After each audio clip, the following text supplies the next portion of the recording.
မယ်နော်ကျွန်တော်မပြောချင်ဘူးနော်ဘာနိုင်ငံသားတွေလဲဘာလူမျိုးတွေလဲတော့ထိုင်းလိုနေရာမျိုးမှာအောက်ချစ်အစ်စ်အလုံးလုံးရတဲ့သူတွေကဘာနိုင်ငံသားတွေလဲဘာလူမျိုးတွေလဲဆိုတော့ခင်ဗျားတို့သွားပြီးတော့မှကြည့်စေခြင်းနဲ့ပေါ့နော်အဲ့တော့ကျွန်တော်တို့ဝိုင်းပြီးတော့မှတိန်နေဖုံးနဲ့လှလုံနေတာဒီစစ်တပ်ရဲ့စစ်တပ်အတိုင်းဝိုင်းရဲ့စစ်တပ်နဲ့ပေါင်းပြီးစီးပွားရေးလုပ်တဲ့သူတွေကကျွန်တော်တို့ရဲ့မြန်မာနိုင်ငံသားတွေကိုဝါမျိုးပြီးတော့ကျွန်တော်တို့ရဲ့ဘဝတွေကိုစုပ်ပြတ်တက်နေအောင်လုပ်ထားတာအဲ့တော့ကျွန်တော်တို့မြန်မာနိုင်ငံသားတွေကထမင်းစားတဲ့အသက်ရှင်တဲ့ပတ်စံနဲ့ရှိနိုးစီကွာလောက်ကားကိုစီးပြီးတော့မှစောက်ကြီးစောက်ကျယ်ပြောတယ်ဒီအစ်စ်မဲ့တက်နိုင်တာဒီအစ်စ်မဲ့ဒါကိုဟုတ်ပြီထင်နေတာကျွန်တော်ပြောပြမယ်ကျွန်တော်တို့ရန်ကုန်မြို့ကမဲဆောက်လောက်တိုးတက်ရင်ကျွန်တော်တော်လန်ရေးမလုပ်ဘူးကျွန်တော်တကယ်ပြောပြတာ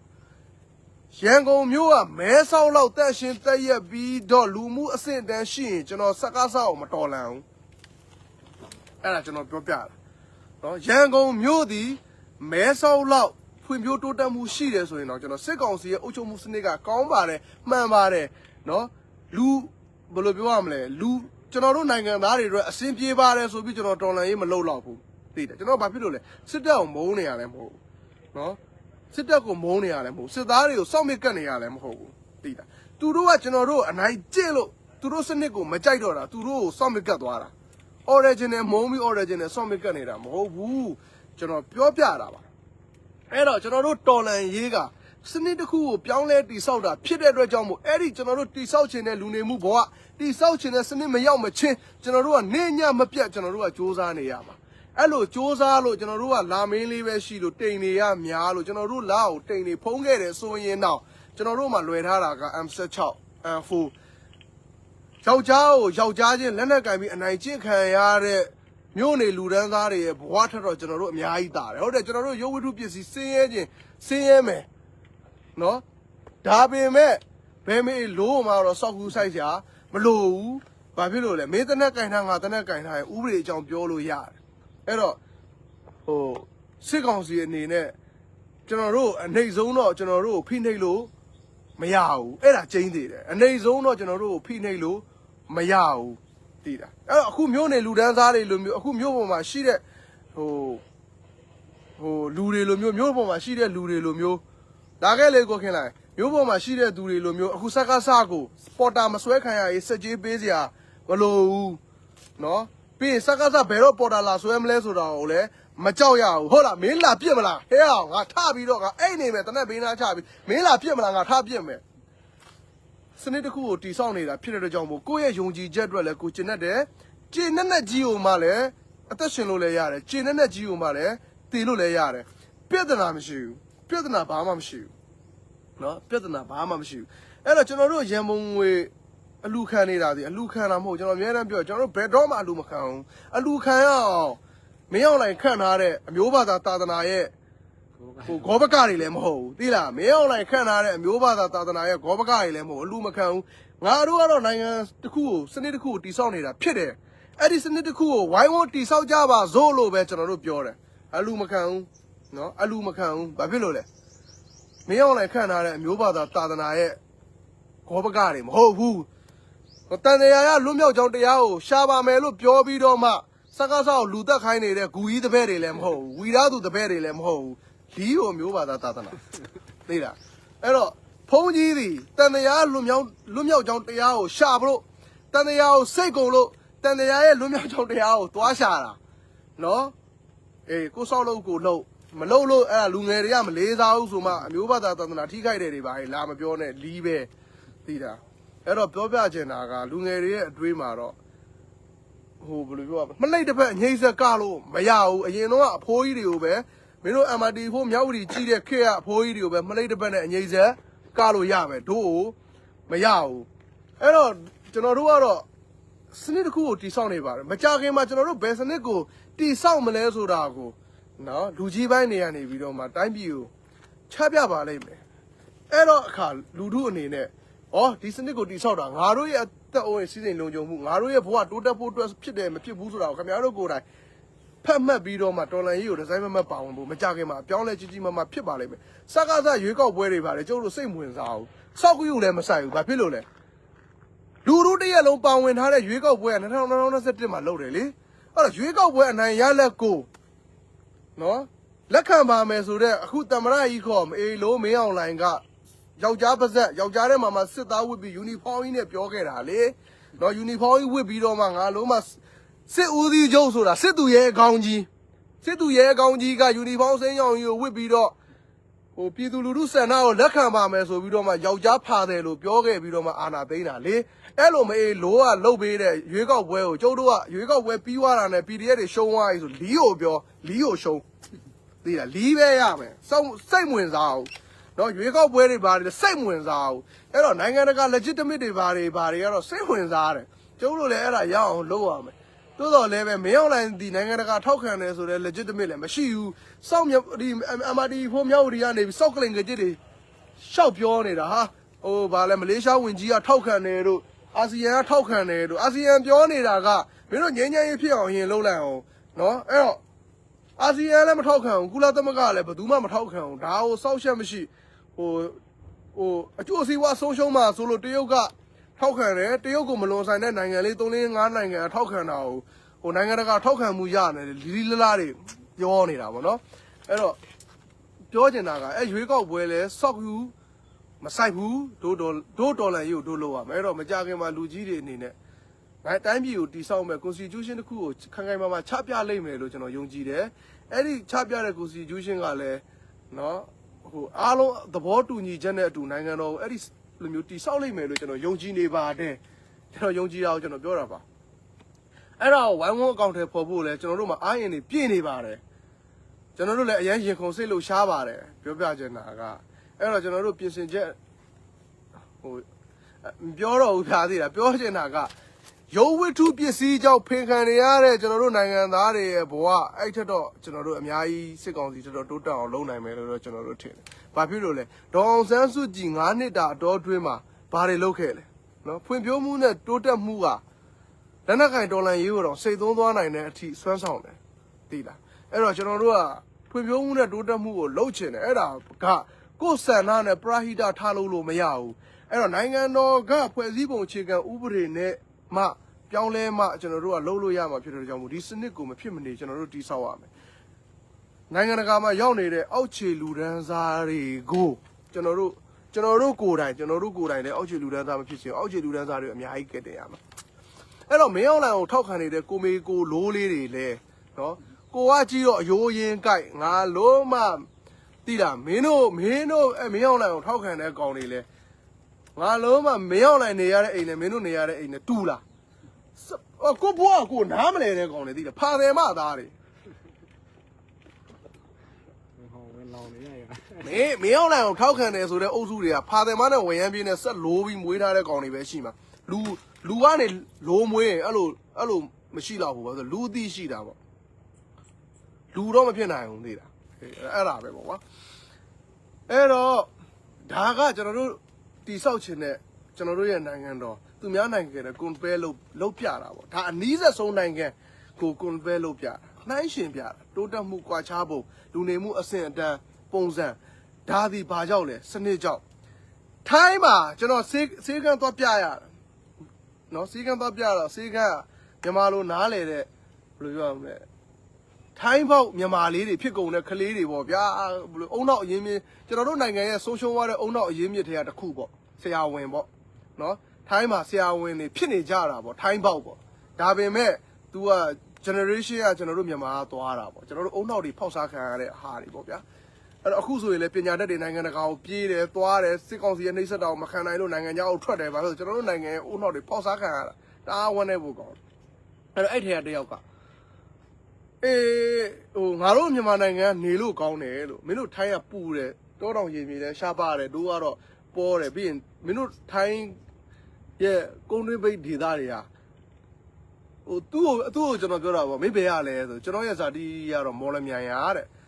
မော်လမြိုင်ရဆိုမော်လမြိုင်ကအမေကျွန်တော်ကတော့တဲ့ဒါဒီမြို့မှာမွေးတော့ဒီမြို့မှာပဲပျော်တယ်တဲ့မင်းမော်လမြိုင်ကိုသွားကြည့်အောင်လို့မော်လမြိုင်ကအရန်လှတဲ့မြို့ဖြစ်တယ်လို့ရှေးဟောင်းမွေးနှစ်နဲ့လည်းပြည့်စုံတယ်ပြီးကံရိုးတန်းမျိုးဖြစ်တဲ့အတွက်ကြောင့်မို့တော်တော်လှတယ်ဆိုတော့ကျွန်တော်ပြောပြတာပေါ့နော်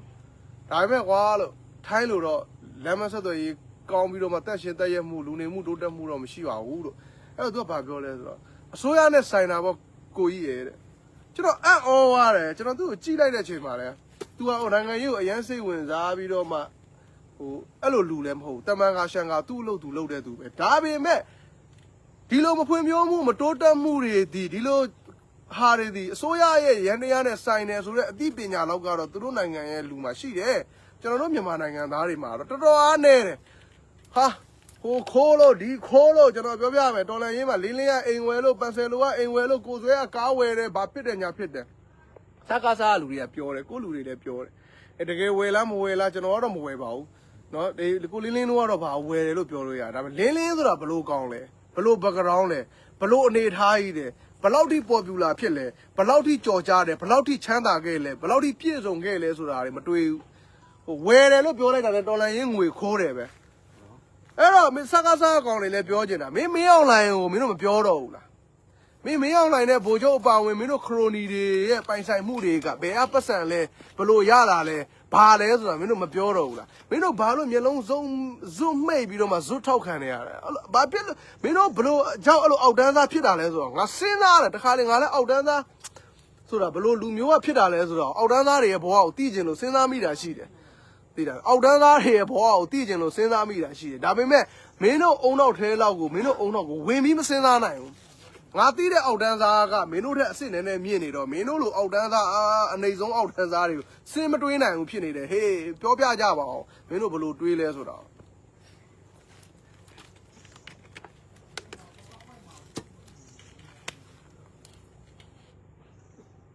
အဲ့တော့ကျွန်တော်တို့ကတော့အခုကတော့ FF ကျွန်တော်တို့ဒီ Justice Soldier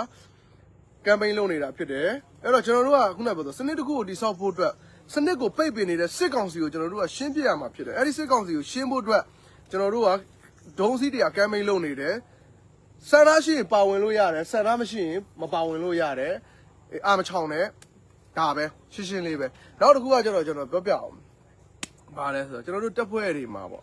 ကျွန်တော်တို့ဒီ Justice Soldier အနေနဲ့ပဲပြောပါမယ် Justice Soldier မှာဆိုရင်ကျွန်တော်တို့ကတက်ဖွဲ့ရဲ့မူဝါဒစည်းကမ်းကိုဗဟိုထားတယ်ပေါ့တက်ဖွဲ့ရဲ့မူဝါဒစည်းကမ်းကိုဗဟိုထားတယ်အဲ့တော့တက်ဖွဲ့ရဲ့မူဝါဒစည်းကမ်းကိုဗဟိုထားပြီးတော့မှအဲ့ဒီတက်ဖွဲ့ရဲ့မူဝါဒစည်းကမ်းကိုတက်ဖွဲ့ဝင်တိုင်းကလိုက်နာရတယ်အဲ့တော့တက်ဖွဲ့ဝင်တိုင်းဆိုတာဘယ်သူတွေလဲဆိုတော့ကျွန်တော်ပါဝင်ရဲဘော်အားလုံးပေါ့နော်ကျွန်တော်ကတော့တက်မှာဦးစီးပိုင်းတာဝန်ယူပါတယ်ဥယျာဉ်ထောက်လန်းလို့9ဌာနအပြင်9ဌာနအောက်မှာတာဝန်ထမ်းဆောင်တဲ့ရဲဘော်အားလုံးကတက်ဖွဲ့ရဲ့ထုတ်ပြန်ထားတဲ့ဗဟိုစည်းကမ်းချက်တွေကိုအရောက်ချင်းစီတိုင်းကဒန်းတူညီတူလိုက်နာရပါတယ်ရိတ်ခါတဲ့ဒန်းတူညီတူပါပဲเนาะအရာရှိမလို့ဟို950ရပြီးရဲဘော်မလို့620ပဲရတာပဲတော့ Justice Soldier မှာမရှိပါဘူးဟိုကျွန်တော်တို့မှာအစင်းစင်းကိုကဲမှုနဲ့အလုတ်ကွဲပြားတာကလွဲလို့စီကန်းချက်ကိုလည်းအတူတကွလိုက်နာရပါတယ်လုံးဆောင်ချက်တွေကိုလည်းအတူတကွလုပ်ရပါတယ်ဒါ Justice Soldier ရဲ့ပုံစံပေါ့ဒါပေမဲ့ကျွန်တော်တို့တစ်ခါရရင်ဟိုမမျှတတာလေးတွေလည်းရှိပါတယ်အဲ့ဒါဘာလဲဆိုတော့တိတ်တဆိတ်စွန့်ခွာသွားတဲ့သူတွေပါပြီးနောက်တစ်ခုကကျတော့တိတ်တဆိတ်စွန့်ခွာသွားပြီးတော့မှလီလလာပြောတဲ့ရဲဘော်တွေပါကျွန်တော်တို့သူတို့ချစ်ချင်းမြတ်တာမပြတ်ပါဘူးကျွန်တော်တို့ Justice Soldier မှာလည်းစွန့်ခွာသွားပြီးတက်ကိုလီလလာပြောတာလည်းမရှိပါဘူးတွေ့လည်းမတွေ့ဘူးပါဘူးကျွန်တော်တို့ရဲဘော်တွေကကျမ်းမာရေးကြောက်လူမှုရေးကြောက်အမျိုးမျိုးကြောက်ဟိုတော်လန်ရေးကိုစွန့်ခွာသွားတယ်ဆိုရင်တော့ဟိုတော်လန်ရေးနဲ့တက်အပေါ်မှာကလန်ကဆန်ဖာစကားပြန်ပြောတဲ့ကောင်တွေတော့ကျွန်တော်တို့တက်မှာတော့မရှိပေမဲ့တခြားအဖွဲ့အစည်းတွေမှာတော့ကျွန်တော်မြင်နေရတာတွေရှိပါတယ်ဒီညီလေးတွေလည်းကျွန်တော်ပြောပြချင်ပါတယ်အဲ့တော့တက်ဖွဲ့မှာဘုံဝါဒစီကန်းဆိုတာရှိအဲ့တော့ဘုံဝါဒစီကန်းကိုရဲဘော်ကချိုးဖောက်တဲ့အခါကိုယ့်ရဲ့အရာရှိတွေကကိုယ့်ရဲ့ရဲဘော်ကိုဆိုရှယ်မီဒီယာမှာစာရှယ်ကြီးတွေရေးပြီးတော့မှအပြစ်မပေးပါဘူးအဲ့လိုမျိုးလည်းအရေးမယူပါဘူးစီကန်းကချိုးပေါက်ထားတဲ့ဟိုပါပေါ့ပြစ်မှုပြစ်ဒဏ်ပေါ့နော်ကျွန်တော်တို့စီကန်းချက်တွေလိုက်နာရမယ့်စီကန်းချက်တွေရှိတယ်အဲစီကန်းချက်တွေကိုချိုးဖောက်ရင်တော့ပြစ်မှုပြစ်ဒဏ်ရှိတယ်အဲ့ဒီပြစ်မှုပြစ်ဒဏ်အတိုင်းပဲရဲဘော်တွေကိုခံစားစေခြင်းအဖြစ်ကျွန်တော်တို့အရေးယူပါတယ်ဒါပေမဲ့ခေါင်းဆောင်ကရဲဘော်ကဲတော့ပဲတက်ကထုတ်ထားတဲ့ဥပဒေတစ်ခုကိုသွားချိုးလိုက်တယ်ဆိုရင်တော့တချို့ထွက်သွားတဲ့ရဲဘော်တွေကအဲ့ဒီခေါင်းဆောင်တွေကိုစာရှည်ကြီးတွေရေးပြီးတော့မှစောက်ပြဿနာတွေရှာတာပေါ့ဘလို့ဖြစ်တာညာဖြစ်တာဝူးဝါပေါ့ဒါပေမဲ့သူတို့ချိုးပေါက်ခဲ့တဲ့အချိန်မှာတော့ခေါင်းဆောင်တွေကသူတို့ပုံမှာအဲ့လိုမလုပ်ခဲ့ပါဘူးနော်ဒါပေမဲ့ခေါင်းဆောင်တွေချိုးပေါက်တဲ့အခါကျရင်တော့ဟိုရဲဘော်တွေကလှုပ်တယ်ပေါ့နောက်တစ်ခုကကျတော့ကျွန်တော်တို့ဒီစီကန်းချက်ကိုအတူတကွလိုက်နာပါမယ်ဆိုပြီးထုတ်ပြန်ထားတာဖြစ်တယ်သူတို့လည်းလိုက်နာပါမယ်ဆိုပြီးဘွန်းလှုပ်ထားတာဖြစ်တယ်ကျွန်တော်တို့လည်းလိုက်နာပါမယ်ဆိုပြီးဘွန်းလှုပ်ထားတာဖြစ်တယ်ဒါပေမဲ့ကျွန်တော်တို့ကသူတို့လိုက်ကွက်ကဲနေရတယ်ဒါကောင်တွေချိုးဖောက်မလား မချိုးဖောက်ဘူးလားလိုက်ကြည့်နေရတယ်တကယ်တော့ကြည့်ကြမလို့ပါဘူးဘာဖြစ်လို့လဲတော်လန်ရေးသည်အစင်းစစ်ကိုကဲမှုဆိုတာကလွဲလို့မိမိတောင်းဝင်ကိုမိမိယူရမှာဖြစ်ပါတယ်နော်မိမိတောင်းဝင်ကိုမိမိယူရမှာဖြစ်ပါတယ်ငါဒီစီကန်းချက်ကိုချိုးဖောက်လိုက်ရင်ငါတက်ဖွဲ့ဝင်နေသည်ငါကြောက်ဘယ်လောက်သိခါကြမလဲငါကြောက်ဘလို့အဆက်ကွဲမလဲအဲ့တော့ငါဒီမချိုးဖောက်ဘူးဘာဖြစ်လို့လဲငါတက်ဖွဲ့ဝင်နေငါညီကိုတွေငါရဲဘက်တွေထိခိုက်မှကြောက်လို့ငါတော်လန်ရေးအင်အားစုဆိုတာမဂျက်စစ်ဆိုကြတစ်ခုတည်းမပြောဘူးတနိုင်ငံလုံးကတော်လန်ရေးအင်အားစုမှာရှိတဲ့ PDF တွေဒီ PDF တယောက်စောက်တော်လွဲလို့ရင်အတူတူပဲဖြစ်တာဖြစ်တဲ့ကြောင့်မို့ငါစောက်တော်လွဲလုပ်လိုက်ရင်ငါလူတွေသိခါကြမယ်ဆိုတဲ့စိတ်နဲ့ကိုယ့်ကိုထိန်းရမှာဖြစ်တယ်ဒါပေမဲ့တချို့ရဲဘော်တွေကမထိန်းတဲ့အခါခေါင်းဆောင်တွေကလိုက်ကြည့်ရကိုတော်လန်ရေးကိုလုံးလာတဲ့ပြင်သူတို့ကိုပြန်ကြည့်နေရဒါပေမဲ့ကိုကဲသူဆိုတဲ့အတွက်ကြောင့်မို့ကိုကဲရမှာပဲဆိုတဲ့စိတ်နဲ့တော့အဲ့လိုကိုကဲတာပေါ့အဲ့နောက်တစ်ခုကကျတော့အဲ့ဒီခေါင်းဆောင်တွေဒီမနေ့တနေ့မှရောက်လာတဲ့တချို့ဆိုတော့ရှိပါတယ်တချို့ကတော့ဟိုမိုးကြရွှေကိုဘိုးတွေလည်းရှိပါတယ်အဲဒါပေမဲ့အဖွဲ့အစည်းတော်တော်များများမှာတော့မနေ့တနေ့မှရောက်လာပြီးဘိုးလုံးတဲ့ကောင်တော့မရှိဘူးဟိုးသူတို့ထက်အရင်စောပြီးစီနီယာဖြစ်လို့သူတို့ထက်စောပြီးစီနီယာဖြစ်လို့သူတို့ထက်အရင်ဆွလွတ်နေတာခံခဲ့လို့ဟိုခေါင်းဆောင်ဖြစ်တဲ့သူတွေတော့များပါတယ်နော်အဲ့တော့ဘာလဲဆိုလို့ရှိရင်အဲ့ဒီမှာခေါင်းဆောင်ဖြစ်ခဲ့တဲ့ကောင်တွေကဟိုးအရင်ဒေါ်လာကြီးခေတ်တုန်းကဆိုလို့ရှိရင်ရှေ့တန်းတစ်ခါထွက်ရင်15ရက်ဆက်အိတ်တွေကိုထမ်းပြီးထွက်10ရက်ဆက်အိတ်တွေကိုထမ်းပြီးထွက်လက်နဲ့တလက်ရဖို့အသက်နဲ့ရင်းပြီးပြေးကောက်ရတယ်ပြေးလူရတယ်ဒါကိုရခဲ့ရင်အမျက်တလုံးတန်မိုးထားပြီးအိတ်ရင်တော့ဘေးနားမှာချအိတ်ခဲ့ရတယ်အဲ့ဒီလိုမျိုးတိုက်ခိုက်ရင်နဲ့ရရှိရတဲ့လက်နဲ့တွေရနောက်လူတွေ PDF လာလုပ်တဲ့အခါတောခိုတဲ့အခါကျတော့အစင်သင့်ကန်ရတယ်ဗက်တနက်အုတ်ထုတ်ဆိုတာအစင်သင့်ပဲသူတို့မှရှိနောက်တစ်ခုကကျတော့အဲ့လိုမျိုးကိုယ့်အသက်ကိုရင်းပြီးယူခဲ့တဲ့တနက်တွေကကိုယ့်ရဲ့ generation လက်ထဲကိုထည့်လိုက်တဲ့အခါမှာတော့မှကိုယ်တော့ကတော့ပြေးကောက်ခဲ့ရတာဝင်လူခဲ့ရတဲ့တနက်တွေကကိုညီလေးတွေလက်ထဲရောက်တော့ကိုကဗတ်တနက်အပြည့်စုံမပါဘဲနဲ့ဝင်လူခဲ့တဲ့တနက်တွေကိုဗတ်တနက်အပြည့်စုံနဲ့ကိုညီလေးတွေလက်ထဲထည့်လိုက်ရင်တော့ဒီကောင်တွေရှေ့ထဲမှာဘာဖြစ်မလဲဆိုတဲ့စိတ်တွေကဒီခေါင်းဆောင်တွေမှာအရန်စိတ်ဖိစီးမှုများပြီးတော့မှအရန်စိတ်ဆိုးရင်ရတယ်ဒါပေမဲ့ဒီလိုခွင့်ရင်းမျိုးတွေနဲ့စစ်တိုက်ရတာတော့မှတိတ်တိတ်လေးစွန့်ခွာသွားတဲ့သူတချို့ကကိုယ့်ရဲ့အဖြစ်ကိုဖုံးဖို့အတွက်တက်ဖွဲ့နဲ့တက်ဖွဲ့ခေါင်းဆောင်နဲ့တက်ရင်နဲ့တော်လန်ကြီးကိုလီလလာပြောနေတာတွေကတော့မကောင်းဘူးပေါ့ညီလေးတို့ရဲ့ဒါမျိုးတွေမင်းတို့မလုပ်သင့်ဘူးနောက်တစ်ခုကကျတော့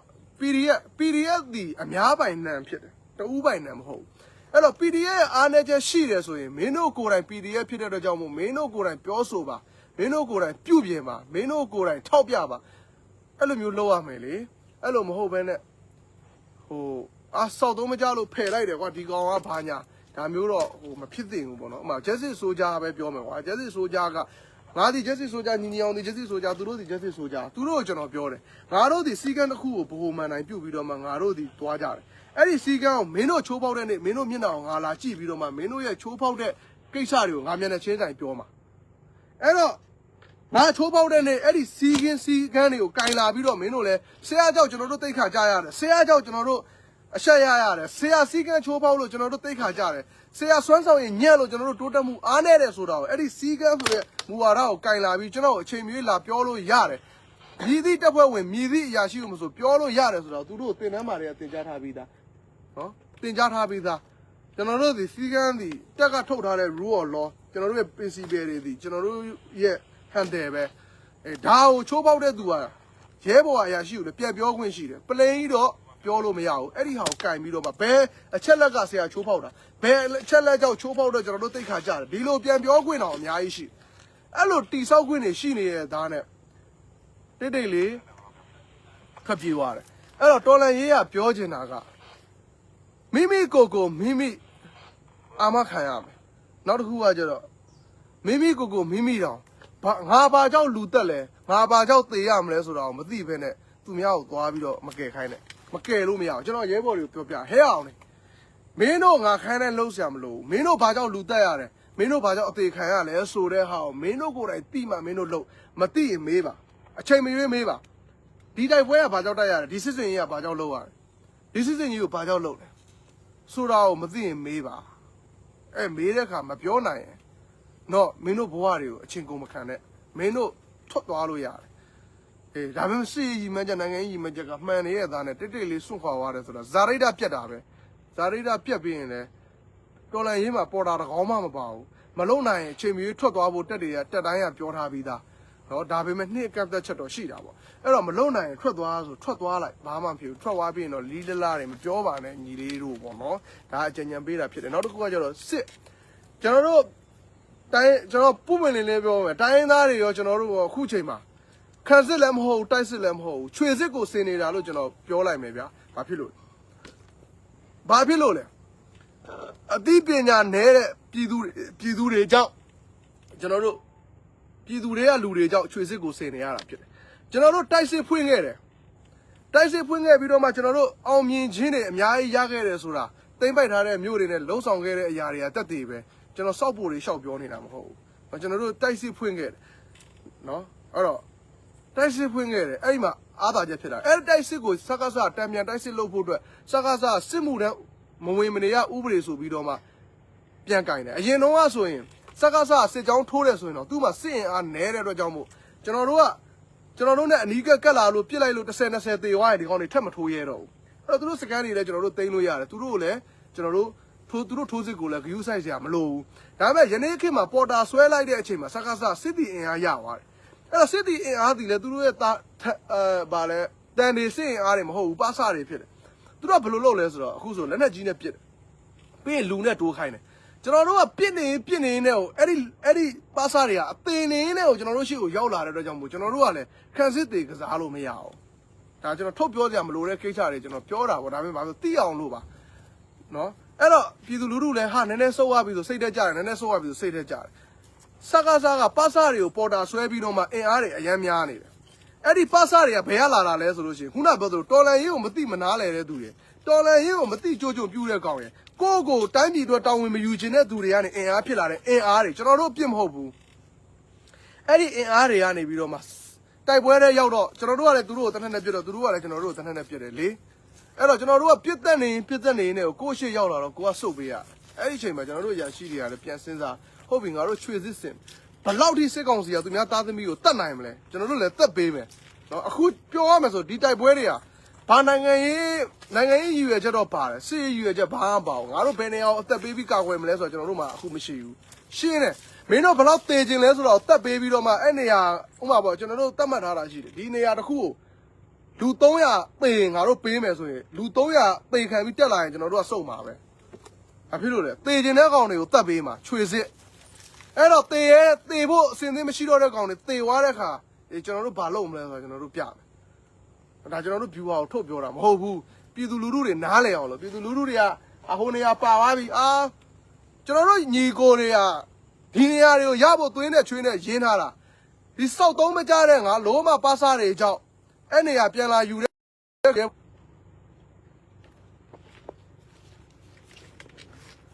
တော့ကျွန်တော်တို့ပြောပြမယ်အဲ့တော့ခုနကကျွန်တော်ပြောတဲ့စကားကို line ကြအောင်လို့ပြဆက်ပြောမယ်ကျွန်တော်တို့ကအခုကချွေစစ်လုံနေတာဖြစ်တဲ့ကြောင့်မို့စစ်ကောင်စီကိုချွေမှာပဲနော်စစ်ကောင်စီကိုချွေမှာပဲအဲ့တော့ပြောပြချင်တာကကျွန်တော်လည်းရှမ်းမြောက်မှာရှိတဲ့ TNL ကိုမေးကြည့်တယ်အကိုပေါ့နော်ဘယ်လိုဖြစ်လို့နေမြေတွေနောက်ဆုတ်ရတာလဲအခြေအနေဘယ်လိုလဲဆိုမဟုတ်ဘူးဆိုရဲကျွန်တော်တို့ကဒီလောက်သေခြင်းလို့ပတ်စားတဲ့ကိုဝင်တဲ့ကောင်တွေစောက်တိမရှိတဲ့ကောင်တွေကိုအတကုံတက်အောင်ပါတယ်တက်ပြီးတော့မှကျွန်တော်တို့တောင်ပေါ်ပြန်တက်သွားပြီးတောင်ပေါ်ကနေထက်လို့အောင်ပါတယ်အဲ့တော့ကျွန်တော်တို့ကမြေပြတ်နေရာတွေကိုစွန့်ဖို့ရှိတယ်တဲ့ဘာဖြစ်လို့လဲဒီကောင်တွေကိုအသေးသက်အောင်ပါတယ်ဘာဖြစ်လို့လဲခုနကပြောသလိုကျွန်တော်တို့ရဲဘော်တွေကျွန်တော်တို့ကတော့ပြည်သူလူထုအတွက်တိုင်းပြည်အတွက်ငါတို့အတူတူဖွံ့ဖြိုးတိုးတက်မယ်ဆိုပြီးတော့မှချွေးနဲ့သွေးနဲ့ဘွားနဲ့ရင်းပြီးတော့မှယူထားတဲ့နေရာတွေကိုဒီရေဘော်စီကိုမေကိုလိုးတွေကပျော်လေးနေတယ်ပါစပေါ်တာဆွဲခံရတော့ပါသွားတယ်တနက်ရတော့ကျွန်တော်တို့လာပစ်တယ်အဲ့တော့ဒီကောင်တွေကိုကျွန်တော်တို့ကတစ်ခါထက်ကယ်ရတယ်လူထုတော့လူထုပေါ့ဗျာကျွန်တော်တို့လည်းလူထုပဲကျွန်တော်တို့လည်းစနစ်တစ်ခုကိုတိဆောက်နေတာဖြစ်တဲ့အတွက်ကြောင့်ကျွန်တော်တို့လည်းပင်ပန်းတက်တယ်ကျွန်တော်တို့လည်းမောတက်တယ်ကျွန်တော်တို့လည်းစိတ်ညစ်တက်တယ်အဲ့တော့ပြောပြချင်တာကျွန်တော်တို့တန်ဖိုးရှိတဲ့ညီတွေရဲ့ဘဝကျွန်တော်တို့တိုင်းပြည်ကိုတိဆောက်ခြင်းတဲ့ညီကိုတွေရဲ့ဘဝအဲ့ဒီဘဝတွေကိုတော့မှတိုင်းပြည်တွေလည်းဆောက်လို့မလုပ်မိဘတွေလည်းဆောက်လို့မလုပ်တဲ့ငါလိုမသားများပါစဆိုတဲ့ကောင်များကိုနော်လီလီလာလာငါလိုမသားဆိုတဲ့ပါစဆိုတဲ့ကောင်များကိုကျွန်တော်တို့ကချွေအောင်မှာအဲ့တော့စစ်ကောင်စီလဲကျွန်တော်ပြောချင်တာလေသူများမိဘ ကအရွယ်ရောက်အောင်မွေးထားတဲ့သားသမီးတွေကိုကိုယ့်ရဲ့အကျိုးစီးပွားအတွက်ဘယ်လောက်ထိအသေးခံခိုင်းမလဲစစ်ကောင်စီဘယ်လောက်ထိရက်ဆက်မလဲစစ်ကောင်စီကတော့ရက်ဆက်ပါပဲ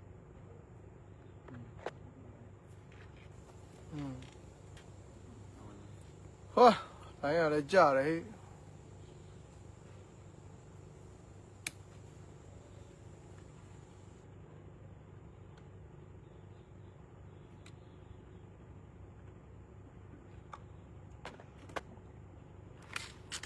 နိုင်ဆောင်တယ်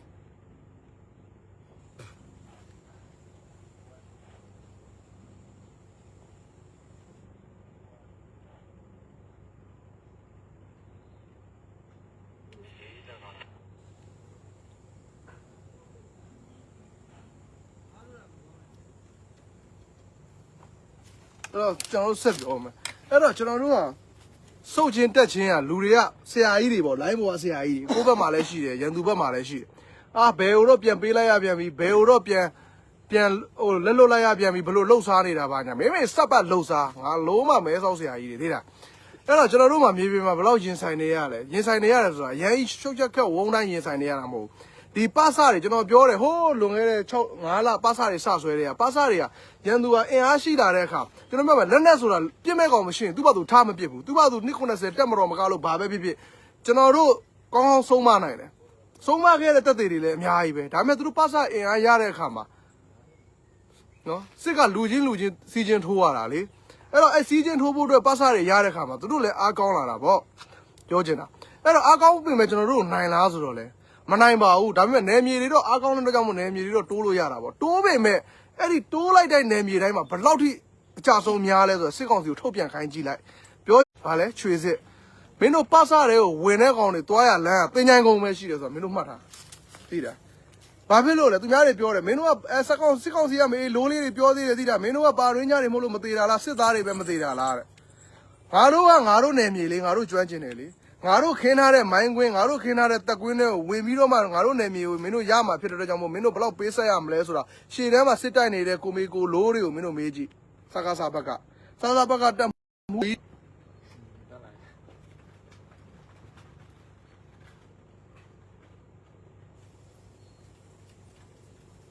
ဒီဝင်ရတယ်လားဘယ်လောက်ထိကြာ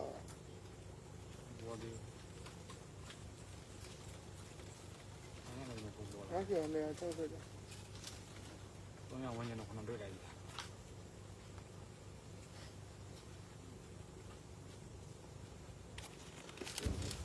ရွေးကောက်ပွဲကိုထောက်ခံတဲ့ကရင်တွေဘာတွေမပြောနဲ့နော်ရွေးကောက်ပွဲကိုထောက်ခံတဲ့ကရင်တွေလက်အောက်ကရာချီအလကားအသက်ပေးသွားတဲ့ပညာတတ် PDF တွေဘလို့မျိုးစုတောင်းပေးခြင်းလဲမင်းမေစပ်ပတ်လားရွေးကောက်ပွဲကိုထောက်ခံတဲ့ကရင်တွေကြားတွေမပြောနဲ့ရွေးကောက်ပွဲကိုထောက်ခံတဲ့ကောင်မှအကုန်လုံးကိုမေကိုလိုးပဲသိလားဘမရာချီသေးသွားတဲ့ PDF တွေမင်းမေကိုလိုးရင်းနဲ့ရာချီသေးသွားဟာလိုးမှဖာတယ်မှသားတွေဟိုကတခုပဲမှန်တယ်လိုးอ่ะဖာတယ်မှသားလေဒီကောင်ဘာကောင်လဲဆိုတော့သိကိုဘွားကိုမေ့မှာရောက်လို့ပြောပြတာဖာသမသားမင်းကိုဆဲတာမဟုတ်ဘူးမင်းဘွားကိုမင်းကိုပြောပြတာနော်မင်းဘွားမေ့နေမှာဆိုလို့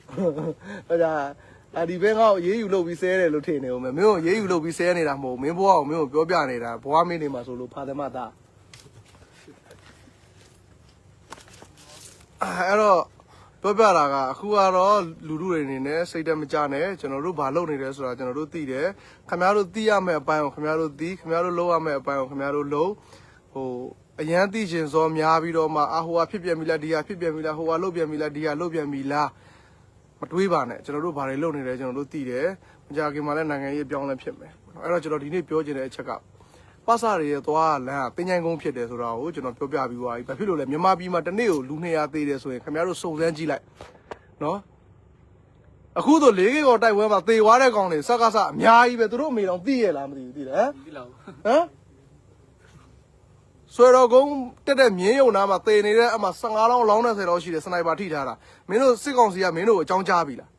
ငါလုံးမတက်ကမထုတ်ပြန်လို့သိတာဟိုကဒီကမထုတ်ပြန်လို့မင်းတို့အဲ့ဒီမှာဒီကရင်ပြည်နယ်စစ်စင်ရေးမှာပါလာတဲ့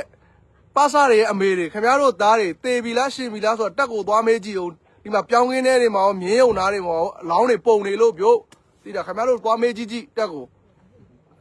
ခင်ဗျားတို့သားတွေသေတာတော့မသိဘဲနဲ့အာသူဘရက်လေတော့မလို့ရဖြစ်နေမယ်သိလားနော်အဲ့တော့ကျွန်တော်တို့ကတော့ချွေစစ်ပဲဆင်ပါဘာဖြစ်လို့လဲကျွန်တော်တို့တန်မိုးရှိတဲ့ကျွန်တော်တို့ညီတွေကျွန်တော်တို့ ကိုဘဝမြင့်ကျင်တဲ့သူတွေလူတို့ရဲ့ဘဝကိုမြင့်တင်ပေးခြင်းတဲ့လူငယ်တွေရဲ့ဘဝကိုတော့ကျွန်တော်တို့ကတော့ဒီပါစအောက်တန်းသားတွေနဲ့တော့မလဲဘူးအဲ့တော့ကျွန်တော်တို့ဒီကောင်တွေကိုဗတ်တယ်တွေခံပြစ်ပြီးယူမမိုက်တက်ရအောင်လဲအုံတော့မနေဟုတ်လားအေးကျွန်တော်တို့ကပါလဲဆိုတော့များများသက်ပေးမယ်နော်အေးများများပါစတွေကများများသေရမယ်နေစဉ်နဲ့အများနော်ဒါပေမဲ့သူတို့ရဲ့မိသားစုတွေငိုကြွေးဝမ်းနေတာတော့ကျွန်တော်တို့ကတော့မကြိုက်ဘူးပေါ့ဗျာဒါပေမဲ့စောက်အုံတော့မရှိလို့စစ်ကောင်စီရဲ့စစ်မှုထမ်းထဲမှာတွားရင်တော့ဟိုဒါမျိုးကြုံရမှာပဲပေါ့နော်မိဘတွေကိုတော့တနာတယ်စိတ်လည်းမကောင်းဘူးနော်မိဘတွေကသားသမီးတယောက်အရွယ်ရောက်ဖို့16နှစ်လောက်လှုပ်ကြွေးထားတာအရွယ်လည်းရောက်လာအောင်အာနာရှင်လူတစုကိုကာကွယ်ဖို့စစ်တပ်ထဲကိုရောက်သွားတယ်ဆိုတော့ဒီမိသားစုအတွက်ကျွန်တော်တို့ကတော့ဘယ်စိတ်ကောင်းနိုင်မလဲနော်အဲ့ပါသွားတဲ့ညီလေးအတွက်လည်းစိတ်မကောင်းအောင်ဒါပေမဲ့မင်းတို့ကရုံထွက်ရမယ်ငါကောင်တို့တိုင်းပြည်မှာရွေးစရာမရှိဘူးမင်းတို့ရုံထွက်တာလွဲလို့မင်းတို့ဘာမှရွေးစရာမရှိဘူးမင်းတို့နေ့တိုင်းထိုင်းကိုပြေးနေရောက်ထောင်လောက်ရှိတယ်ဒီဂိတ်ကနေပဲဖြတ်ပြီးတော့နော်ငါတို့အဲ့ဒါတွေ့တယ်မင်းတို့ပြောပြလွတ်ပါစေညီလေးတို့မင်းတို့အဲ့လိုပဲဆူတောင်းပေးတယ်ညီလေးတို့ညီမလေးတို့လွတ်ပါစေကွာလိုဟာခီးကိုရောက်ပါစေဆူတောင်းပေးတယ်အေးမရောက်လည်းမရောက်ရောလမ်းမှာထိုင်းရဲကဖမ်းပြီးတော့မှရနောင်းဘက်ကနေထိုင်းရဲကဖမ်းပြီးရနောင်းဘက်ကနေစကားစားကိုအဲ့လိုက်ရောဩမင်းတို့ကပါစာတွေဖြည့်ပြီးတော့မှငါတို့လာပြစ်မဲ့ကောင်တွေဖြစ်သွားကြပြန်ရောငါတို့ကတခါတစ်လဲပြီးမင်းတို့ကတခါပြက်ပြစ်ရပြန်ရောအဲ့တော့ပြောချင်တာကငါတို့စင်းရဲသားလူလူလွတ်မြောက်အောင်တော်လန်နေတဲ့တော်လန်ရေးကိုဒီစစ်တပ်နဲ့ခရိုနီအာနာရှင်လူတစုလူချမ်းသာလူတစုကမင်းတို့ငါတို့လို့စင်းရဲသားတွေကိုပြန်ဖမ်းပြီးတော့ငါတို့စင်းရဲသားချင်းချင်းကိုတိုက်ခိုင်းနေတာမင်းတို့အဲ့လောက်တော့နားလေတော့ငါညီတို့နော်မိသားစုတွေမိဘတွေမင်းတို့အဲ့လောက်တော့နားလေတဲ့နော်ရန်ကုန်မန္တလေးအေယာရန်ကုန်အေယာဒီအုပ်စုတွေပိုဆိုးဆုံးနော်ငါလိုမသားများမင်းတို့အဆိုးဆုံးအဲ့တော့ပြောချင်တာကဒီအာနာရှင်လူတစုနဲ့လူချမ်းသာလူတစုတွေအသက်တွေဘဝတွေကိုကာကွယ်ဖို့ငါတို့စင်းရဲသားတော်လန်ရေးသမားတွေကိုစင်းရဲသားတွေနဲ့ပဲပြန်တိုက်ခိုင်းနေတာအဲ့ဒါကိုမင်းတို့အသိဉာဏ်ရှိတော့ငါညီတို့ရဲ့ငါတို့လည်းမင်းတို့ငါတို့စင်းရဲသားချင်းတော့တူတယ်ကွာတိုင်းပြည်ကိုတိဆောက်နေတဲ့ကောင်တွေနဲ့မင်းတို့နဲ့တော့နည်းနည်းကွာတော့မင်းတို့တော့ဟိုငါတို့ကယ်လို့ရရင်ကယ်မယ်ကွာကယ်လို့မရရင်တော့ပြစ်ရမှာပဲဒါမင်းတို့ရွေးတဲ့လမ်းပဲညီလေးတို့သိလားမင်းတို့လည်းငါတို့တွေ့ပြစ်တာပြစ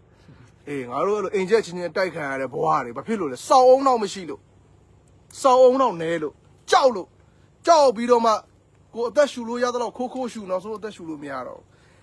အဲ့ဒါမင်းတို့ပါစာတွေရဲ့ဘဝရန်ကုန်မှာနေပြီးမင်းတို့ပျော်နေတယ်အေးမင်းတို့ဖမ်းမခံရခင်တော့ပျော်နေတာပေါ့အေးမင်းတို့ပါစာပေါ်တာဆွဲခံရပြီးတဲ့နောက်စစ်မှုထမ်းပါပြီးတဲ့နောက်ကျရင်မင်းတို့ဘဝတွေပျော်ရအောင်မလားဆိုတာငါတို့ကြည့်ပါဘူးနေတာအဲ့တော့ပြောပြချင်တာကိုလွတ်ယုံတာတော့ဟုတ်တယ်ကိုလွတ်ယုံတာလဲကြည်ယုံဒီမိုကရေစီဆိုတာဝိုင်းဝန်းတိဆောက်ရတာဖြစ်တယ်ကိုကြောက်သူတစ်ပါးအနှောက်အယှက်မဖြစ်စေတာဒီမိုကရေစီတွေကတစ်ချက်ဖြစ်တယ်အဲ့တော့မင်းတို့ပါစာတွေကြောက်တိုင်းပြည်ကိုတိဆောက်နေတဲ့မင်းတို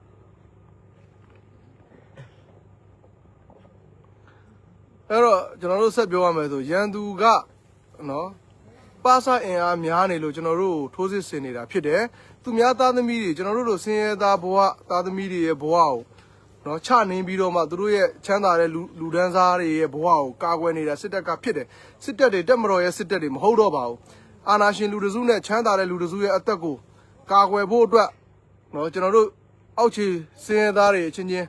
အောက်ခြေလူဒန်းသားတွေအချင်းချင်းပြန်တိုက်ခိုင်းနေတာဖြစ်တဲ့အတွက်ကြောင့်မို့ပါစာတွေကိုရှောင်ပါနောက်တစ်ခုကကျတော့ကျွန်တော်တို့တမိုးရှိတဲ့ဒီညီတွေရဲ့မြေပြင်တိုက်ခိုက်ရေးအဖွဲ့တွေကိုကာကွယ်နိုင်ဖို့ဆိုတာနီးပညာအခရာကြပါတယ်အဲ့တော့နီးပညာအားဖြင့်ကျွန်တော်တို့ရန်သူနှိမ်နှင်းနိုင်ဖို့အတွက်ကျွန်တော်တို့ဒုံးစည်းတရားမှာပါဝင်ပေးဖို့လိုတယ်မဟုတ်လို့ရှိရင်တော့ရန်သူကဒီပါစာအင်အားများတာနဲ့ကျွန်တော်တို့ကလည်းနီးပညာအားနည်းချက်ရှိတယ်ဆိုရင်ကျွန်တော်တို့မလိုအပ်ဖ ೇನೆ ကျွန်တော်တို့ညီလေးတွေဟိုတိုင်းပြည်ကိုတိဆောက်ခြင်းတဲ့လူတွေကိုကျိုးစွန်းတဲ့လူတွေဇာရိတကောင်းတဲ့သူတွေနစ်နာသွားဖို့ရှိတယ်အဲ့တော့ပြည်သူလူထုအနေနဲ့ဒီတန်ဖိုးရှိတဲ့လူတွေဒီနိုင်ငံကိုတစ်ချိန်မှာဥဆောင်အောင်မှာဖြစ်တဲ့အတွက်ကြောင့်မို့အကျွေလွင့်နဲနိုင်သမျှနဲအောင်ဤပညာကိုပံ့ပိုးပေးကြပါအဲ့တော့ဤပညာအားဖြင့်ကျွန်တော်တို့တိုက်ခိုက်မဲ့ဒုံးစည်းတရားကမ်ပိန်းကိုပါဝင်ပေးကြဖို့ကျွန်တော်တိုက်တွန်းတယ်။ဘာဖြစ်လို့လဲကျွန်တော်တို့ဤပညာအားဖြင့်ရန်သူကိုတိုက်ခိုက်မယ်။ဤပညာအားဖြင့်ရန်သူကိုချွေစစ်ဆင်မယ်။အဲ့တော့တန်ဖိုးရှိတဲ့သူတွေဒီနောက်တစ်ချိန်နိုင်ငံတည်ဆောက်တဲ့နေရာမှာအသုံးပြုဖို့ဖြစ်တဲ့အတွက်ကြောင့်မို့ကျွန်တော်တို့ညီတွေထိခိုက်တာကိုကျွန်တော်တို့ကတော်လန်ရေးဆိုတော့နော်တနက်နဲ့ပြစ်ကြတာဆိုတဲ့ကြောင့်မို့ထိခိုက်တာတော့ရှိတာပေါ့ဒါပေမဲ့ထိခိုက်မှုနည်းနိုင်သမျှနည်းအောင်ဘာဖြစ်လို့လဲနောက်တစ်ချိန်မှာဒီဇာရိတာကောင်းတဲ့လူငယ်တွေကတိုင်းပြည်ကိုဥဆောင်တဲ့အခါအများကြီးဖွံ့ဖြိုးတိုးတက်နိုင်တာဖြစ်တဲ့အတွက်ကြောင့်မို့ဒီလူတွေကိုအထိခိုက်မခံချင်လို့ဤပညာကိုများများသုံးမှဖြစ်တဲ့အတွက်ကြောင့်မို့ဒုံးစည်းတရားကမ်ပိန်းကိုပါဝင်ပေးဖို့ကျွန်တော်နှိုးဆော်တိုက်တွန်းပါတယ်ဖြစ်ပါတယ်ဗျ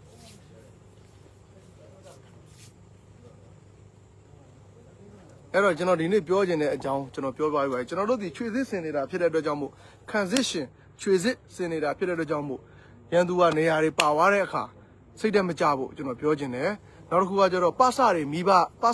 တွေအနေနဲ့ခင်ဗျားတို့သားသမီးရဲ့စစ်မှုထမ်းထဲမှာပါပြီဆိုရင်တက်နိုင်သမျှရှောင်ဖို့လုပ်ပါတင်ချိုင်းကုန်းကိုသွားတဲ့တေလန်းဖြစ်တယ်နောက်တစ်ခုကကျတော့ဒီမိုကရေစီအနည်းရခင်ဗျားတို့လည်းဆင်းရဲသားကျုပ်တို့လည်းဆင်းရဲသားကျုပ်တို့ကတော့ခင်ဗျားတို့လွတ်မြောက်အောင်ကျုပ်တို့လွတ်မြောက်အောင်နိုင်ငံတစ်ခုကိုတည်ဆောက်နေတဲ့အချိန်မှာခင်ဗျားတို့ကကိုယ့်အတားကြောင့်နိုင်ငံတော်ကိုဖျက်နေတယ်ဆိုတဲ့အပြုမူမဖြစ်ပါစေနဲ့နောက်တစ်ခုကကျတော့တိတ်လေးထွက်သွားတဲ့သူတွေရတယ်ကိုတိတ်လေးထွက်သွားသလိုတိတ်လေးပဲနေပါအားမချောင်ပါနဲ့ဒါတွေပြောချင်တယ်အဲ့တော့ကျွန်တော်တို့ဘာလုပ်နေလဲဆိုတာကျွန်တော်တို့သိတယ်အဲ့တော့အဝေးရောက်ပြူမှုတွေအနေနဲ့လည်းအရန်တက်သည့်နားနယ်တွေဆိုရင်မြေပြင်မှာလာပြီးတော့တိုက်ရိုက်လာရောက်ကုတ်ကဲပါအဝေးရောက်ပြူမှုတွေအကုန်လုံးအဝေးရောက်လာကုတ်ကဲရင်တော့အဝေးရောက်သူအားလုံးကုတ်ကဲခြင်းလီးကိုပဲကုတ်လို့ရမယ်ဆိုတော့ပြောချင်ပါတယ်အားလုံးမင်္ဂလာပါနောက်တစ်ခုကကျတော့ရုပ်ဝတ္ထုပစ္စည်းရှားပါမှုရဲ့ဒဏ်ကြောင့်ရုပ်ဝတ္ထုပစ္စည်းကိုအထင်ကြီးပြီးဟိုလူကဟိုဟာဝယ်လာဒီလူကဒီဟာဝယ်လာဆိုတော့တင်ငယ်စိတ်နဲ့ကျွန်တော်တို့မြန်မာနိုင်ငံသားတွေမစင်စားပါနဲ့နော်ဟိုကိုကလည်းဆောက်လို့လည်းမလုပ်ချင်ဘူးရုပ်ဝတ္ထုပစ္စည်းတွေပေါ်ပေါ်ပဲပဲလေးသုံးချင်တယ်ဆိုရင်တော့မွေးရပါကိုပစ္စည်းနဲ့ကိုရိုးရိုးသားသားဖာခံစားပါလို့ပြောချင်ပါတယ်ပေါ့နော်အားလုံးကျမ်းမာကြပါသည်ကျွန်တော်တို့မြန်မာပြည်လည်းအမြန်ဆုံး